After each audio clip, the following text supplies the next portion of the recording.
So I saw this interesting thing. I don't know if it's true, but it sounds like it, right? China just flipped divorce law on its head. Wives reportedly can no longer claim their husband's property after a split. If the house is in his name, it stays his, no matter how long they were married or what she contributed. Okay. So China's latest legal shift has sent shockwaves through the nation's court and households alike.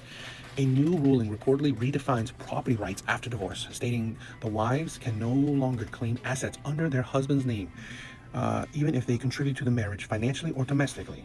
The decision marks a significant departure from traditional shared property assumptions, igniting fierce debate over gender equality and legal fairness. For many women, this change could mean walking away from a marriage with little to no financial security. Why should you have financial security if you walk away? I never got to understand that. Why? Right? Uh, however your life was during the marriage, that was because of the marriage. So to think that you should live the same life or whatever after the marriage, I think that's ridiculous. I honestly think that's honestly stupid in my opinion. Right? If you weren't able to work, or if you didn't work during the marriage, just because the marriage allowed it. If you didn't have that marriage, you would have to work.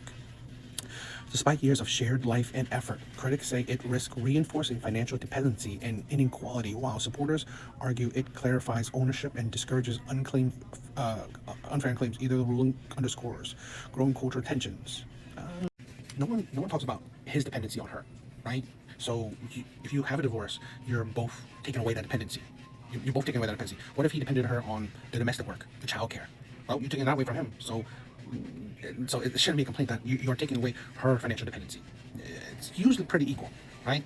So particularly 70%, I don't know about China's rate, but here in America, which I'm saying, I think this should be pushed over in America, which is crazy. China has a law that America, China has what seems to be a good law, yet America doesn't. But in America, 70% of divorces are filed by women. So I can never understand that if you choose to leave a marriage that you also choose to get into, why would you benefit from leaving, right? Why would you benefit? Why would you get the, let's say you have financial dependency, right? You didn't have to work. Well, I'm sorry, that was a choice you made, right? Even like the years of no work history. I'm sorry, that's a choice you choose to make.